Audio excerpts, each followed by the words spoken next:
What's up, YouTube fam? So guys, it is Saturday morning here. Beautiful. I'm in shorts. I'm in shorts. It's like a thing, right? Sick, no problem. Comes around every few, months. Anyway, the auction YZ450. Guys, so you guys know when we picked this thing up, I basically just threw it together with eBay parts and just full sent it. Didn't really care about condition. I changed tires, made it run, right? And well, now that I put some time on it, 20 hours-ish, I don't know, don't check. Thought it'd be a good idea to kind of do a little spring maintenance. And I thought you guys might like some tips. So that's why we're here today, except I forgot one thing. See, I got this wonderful Wasner piston kit for it, but I forgot to order gaskets. Either that or I lost them, which is completely possible in the shop garage, whatever, of a million bikes. A million bikes. And I have a piston kit. I was going to throw that in today, but I don't. So we'll save that for later. But instead, we are going to take a sample of our oil. And I want to give away some stuff in this video today, guys, including a kit. Now, this kit today was provided by Rocky Mountain, ATPMC.com, and Bel Ray. And one of the things I want to do, since I know nothing about the history of this bike, is I want to take a sample of the oil and send it out. See, there's this company called Blackstone Laboratories or something like that. Not sponsored. This is something that I really think I should do a little bit more frequently on all my machines. Let me explain. So, Blackstone Laboratory,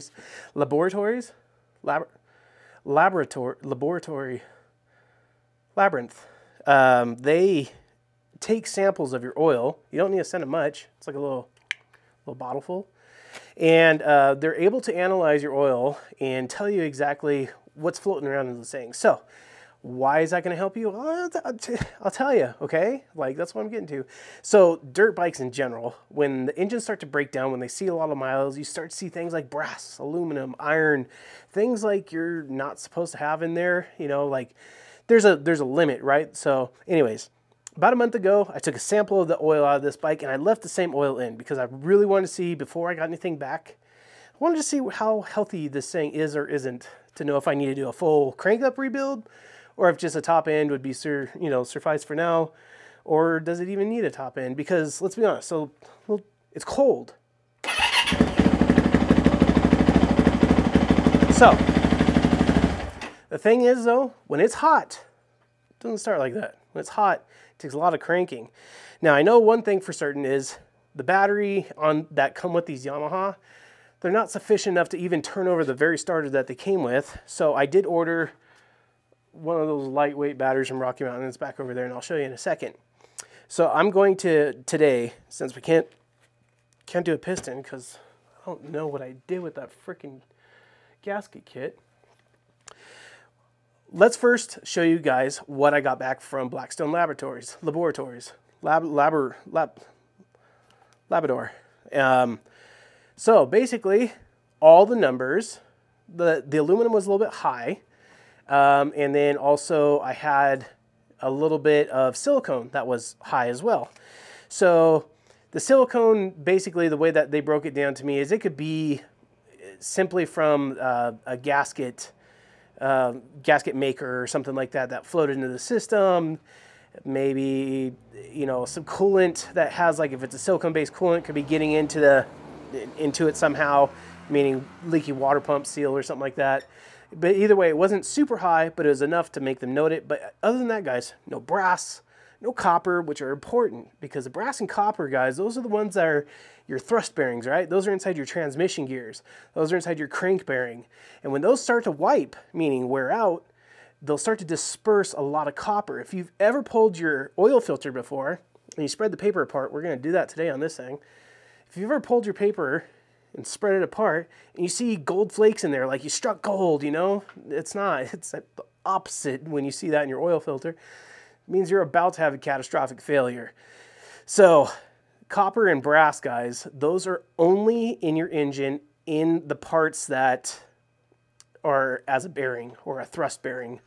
So, again, inside the transmission, inside your transmission gears, there's little thrust bearings that are copper or brass, and then your connecting rod bearing at the very bottom end also has a brass or copper bearing. And when you see that stuff start to disperse into your oil, it just don't even ride it. Just start to pull it down, okay? So that's why I sent it out to Blackstone Laboratories. It's $100. Again, not sponsored. If you guys want to check it out for yourself, go ahead. There's no code or anything like that, but you could simply just fill out a form.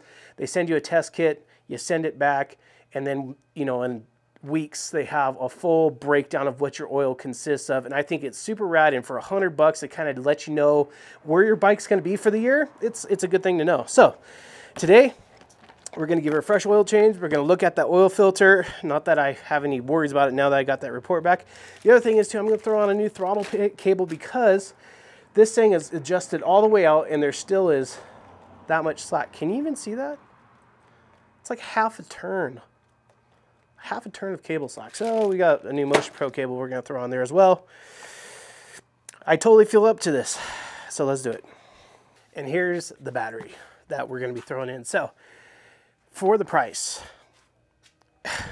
this thing, guys, battery's in here right now. It is super light. This thing weighs nothing. Like, does it say a weight on here? It weighs so nothing. Anyways, we're gonna throw this in the bike. Supposedly it's gonna have a lot more cranking power. It's obviously gonna be lighter, so it's gonna save us a few pounds, which we could always take a few pounds, right? And see if that fixes our starting problem. We'll also check the valves too. So let's warm up the bike, dump the oil all the way out, since we know that we're good to go, and fix this thing up. Well, I didn't say that my oil looked amazing. That is filthy. I'm sorry you guys had to even see that. So we got the bike up on the lift. Makes things a little easier. So, oil filters. This is the one that I took out of this thing. So let's fix that angle a little bit. This is the one I took out of it. And I suggest every single time that you guys do an oil filter change, cut the paper apart. Do it. It's not gonna hurt you. You're throwing this thing away and it'll tell you a lot about how the engine's doing. So, first things first, when the paper starts to clog up from either sludgy oil or even those nasty shavings, it's bypassed. See that little doo-doo in the middle right there? It's actually spring-loaded and lightly spring-loaded too. It's just not even, okay. See how that thing's popped open? So that is a pressure relief thing. I know, technicality, right? When the oil pressure gets so high and it's not flowing through the paper fast enough, what it'll do is it'll lean on that oil pressure to push open this little spring-loaded, see it? There, you guys can see it now. And then that allows the dirty oil, unfiltered oil, just to go straight back through your oil pump, because it would rather have dirty oil than no oil at all, right? So the thing is, guys, if you're clogging your filter with particulates, sludgy oil, something like that, you're already in a bad spot with your engine. So just go ahead, take the time, take 30 seconds, whatever it is, razor blade, oil filter, and you just cut all the way around, you know, wear your PPE for all this stuff, right? Don't want to shoot your eye out. So you cut one side, cut the other. All I'm doing is pressing the razor blade into the paper and rolling it around like so. That's all I'm doing. And then I'll show you guys what you do next. So after the paper's cut through all the way around, like it is, you can just pull it apart, just like that. See it just unwind off your filter. So this is the scan of how your engine is doing. So that's the inside, this is the outside. You want to look at the outside of the filter. The outside of the filter is where your dirty oil is coming in. So on the outside of your filter, it's where your dirty oil is coming in. Clean oil comes out through the middle. So let's look at this here. Okay, let's get it nice and close up. I have no bad news in this filter, and that's fantastic for me. I'm just wrapping up the Broke to Built contest bike right now, and I literally do not have the energy to rebuild another bike. Plus my son blew up his engine again in his RM85. That's a whole other topic, but this time it's the bottom end. But guys, this is fantastic news. So what you would see though, let's talk on the other hand here. So in these deep V's, in those V grooves, right? What you would see is aluminum. You would see, hopefully not, but that's where you would see your copper, your brass, steel flakes. So a general rule of thumb, general, okay, not definitive, general rule. Steel is going to be transmission. It's going to be part of your gears. From power shifting while under load, you'll take little flakes off your transmission gears while doing that. Aluminum is typically going to be your clutch basket. Now, of all the metals that you see in your oil, aluminum is one that I'd say you could just, how do you know it's aluminum? Get a magnet. Aluminum's non-ferrous. It will not stick to a magnet. So run your magnet across your oil filter paper. If it sticks, it's steel, which means transmission. Be nicer on your shifts, okay? You know, let off a little bit or use the clutch. Just either way, be nicer on your shifts. Copper, brass, we went over that. That's the very, very important bearings. Aluminum can also be parts of your piston. Not commonly will you see chunks or slivers. The chunks or slivers are going to come from your basket. If it's tiny little glitter shavings, that's just dirt bike wear and tear. It's just going to happen. 9 times out of 10 though, that's going to be your clutch basket. Now if you're getting other materials, like say you're getting stuff that's sticking to the magnet but it's black and it's has no real shape to it, it's just like hair on a magnet, that's going to be clutch fibers. So nowadays, clutch material is a semi-metallic compound. So that means that in semi-metallic means there is some metallic inside those things. There could be copper in them as well. It could be brass in there as well. But when you get copper or brass inside your oil filter, it'll be those V's filled up with that, only that, and that's bad. So if you're getting like a flake of copper or a flake of brass, it's probably displaced from your clutch. So we are going to throw some new stuff in this, obviously. Let's do that. Pause. I'm dying. It figures as soon as weather gets better, I come down with an illness. Of course, why not? So guys, as I stated, Rocky Mountain ATVMC and Bel Ray, they teamed up and sent me this packet that we're going to be throwing in the bike today, and I'm super stoked about it because they said, hey, why don't you give the YouTube fam out a kit? Oh, heck yeah, dude. So, comment contest down below. You guys ready? Because it's the first one who answers, or answers correctly. Who was Bel Ray's most famous athlete of all time? I know who it is. But you have to drop it down in the comments. He's pretty well known for being a Bel Ray rider. So drop that down in the comments and I will get a hold of you. Not some weird Telegram guy that thinks that he's me and he acts as me. Don't listen. If I want to get a hold of you, I'll get a hold of you through me personally. Okay? No Telegram scams. Don't fall for that stuff, guys. Moving forward. This is a strainer. Two-strokes don't have these. And for good reason, because two-strokes do not share the same oil with the combustion chamber like four-strokes do. So these though, if you're going to find transmission particulate shavings, slivers of trans, it'll be in this. Come on, oh my goodness. It'll be in this. This is mine. I have not cleaned it or wiped it yet. Looks fantastic. So again, I'm kind of stoked with our auction bike. We kind of dodged a few bullets here. So in the kit, and this kit, guys, if you don't win, you got to try this. I mean, seriously, talk about probably one of the most affordable, and this is quality stuff, dude. So Bel Ray sent over the 1040 synthetic blend, okay? 1040 is what you need to be using. Now, I know, I've done it before too. Diesel oil, right? The 1540 dinosaur, grease. I've used it too. But the difference is, guys, we've kind of got away from those 06, 07 CRF 450s where you can literally run the stuff on hot grease and the bike will run. These have way tighter clearances now, and these engines rev way faster and they rev way harder than those older carbureted bikes. So the newer performance bikes, they definitely need a faster moving oil and something that is going to protect it at that first crack of the throttle, not when it eventually builds oil pressure. So for the newer 4-strokes, I highly recommend going with something quality, guys. You're not gonna ever regret going with higher quality. And besides, look at this. See that? Why wouldn't you guys do that? Like, it's seriously such a good deal.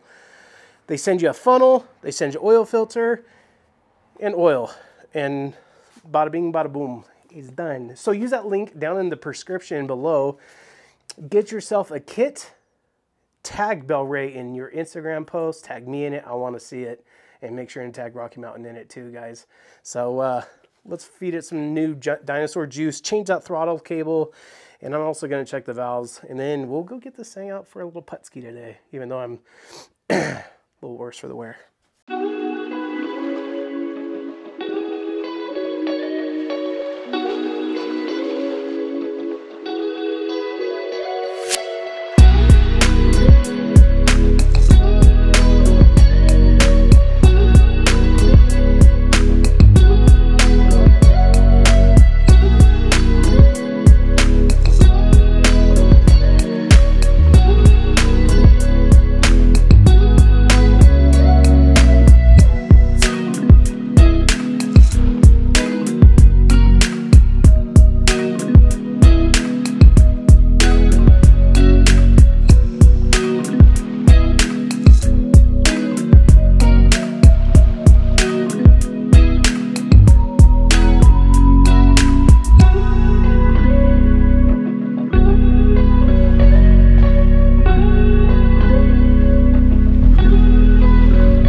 So I dove into the engine here, and honestly, I'm not completely surprised by what I found. The exhaust valves tightened up 1 pad size each, and that's actually a good thing. So if you ever go in to adjust your valves and you have one valve that went out of spec and the others are fine, it shouldn't happen that way. I'll just say that. It shouldn't happen that way. What should happen is that all valves should stretch equally, and that's usually a sign of a good wearing engine. If one goes further than the others, it usually means that that valve in particular is wearing faster than the others, which could be a manufacturer defect. It could be a lot of things, honestly, but you really want even wear.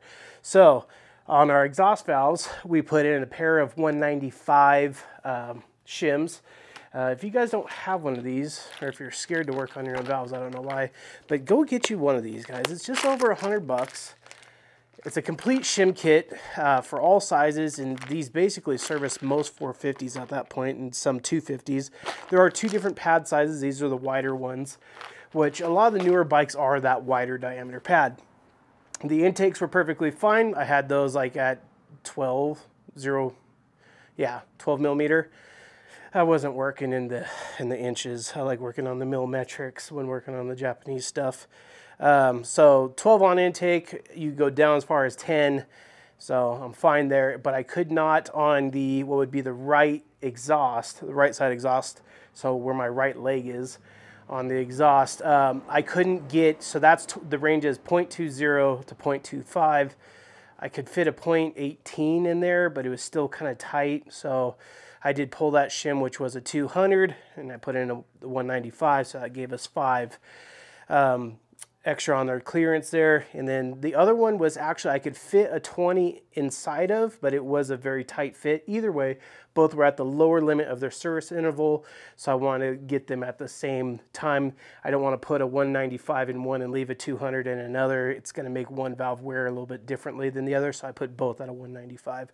So I did replace my throttle cables, which is nice because it's snappy and smooth and feels correct now, which is great, because before it wasn't that I was grinding, it just had so much cable slop from those cable stretching. So now the extremely boring part of putting all this back together, I'll completely save you guys all that. And but yeah, we got brand new oil, brand new filter. I'm gonna obviously put a new air filter in it as well. Got new throttle cables, guys. This is how you do some spring cleaning on your bike. Some other great things to do too while you're here, just so you know, I'm not going to be doing it because I already did it when I took delivery of this bike. Go through your linkage. Spend a day on your bike. Break it down. Go through your wheel bearings. Go through your linkage bearings and your suspension. Go through your head tube bearings. When I got this bike from the auction, I had no doubt it was abused, so I wanted to see how abused. So I already repacked everything, and I've only ridden it maybe a handful, maybe 2 handfuls of time since I've gotten it from the auction. But one of the things I wasn't sure of was the engine wear, and now that we got a nice bill of health back from Blackstone Labradoodle, you know, I feel good about putting this bike on the dirt for another year. Obviously, I still have that Wasner piston kit that's going to be sitting around. I do want to do that as soon as possible. Now, it is a little counterproductive, I'll admit, that I went through and adjusted all the valves right now when I got to get back in here in another, say, month, you know, to throw in that piston, but I want to go ride. So I would rather not snap a valve than snap a valve. You know what I mean? Let's get this pig together. All right, so just went over all the bolts. We're gonna go take this baby for a spin. It's a fun bike. It's not my favorite bike, but it's a fun bike. The reason it's not my favorite bike is because it's definitely a lot more of a track bike than, I don't know if you see what I have in my backyard here, but it's not necessarily a, well, let's just say a track. Look at that. He just loves it. What always blows my mind is how much oil these things do not take. Not do take, but do not take. There's not a lot of oil that goes inside these engines.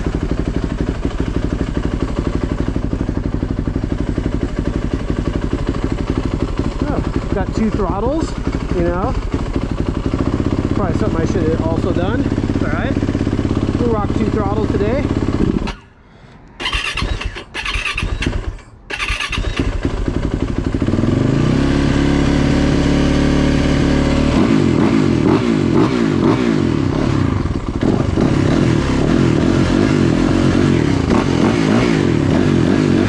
Yep. 2 throttles, check. So yeah, this is started a little race course here. I'll take you guys for a lap.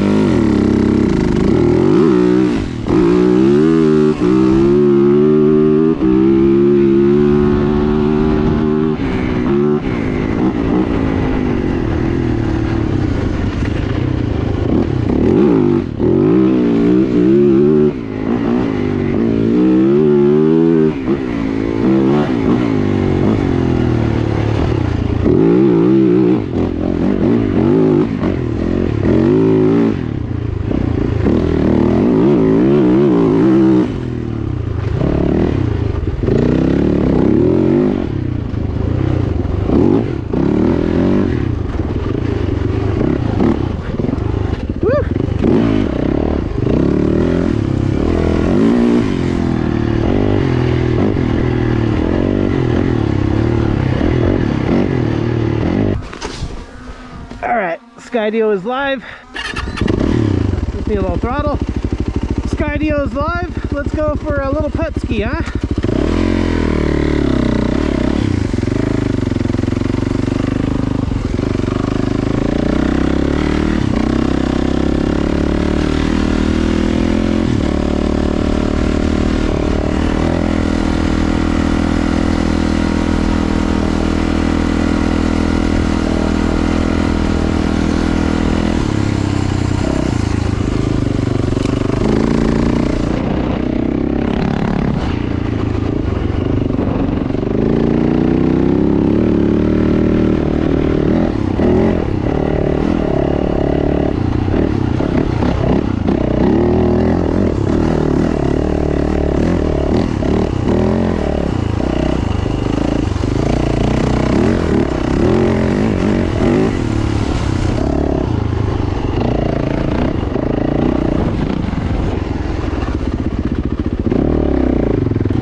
can't believe the thing's still following me.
Alright, here is where we kind of get into a little bit gnarlier stuff.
What a nice day. You know, I've been feeling sick for a couple weeks, but nothing like a good ride to kind of sweat it out, right?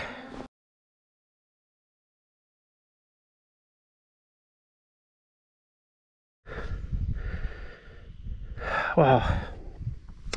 Thank you, Lord, for a wonderful day. Still got some snow caps going on the mountains. Don't know how much you guys can see of that.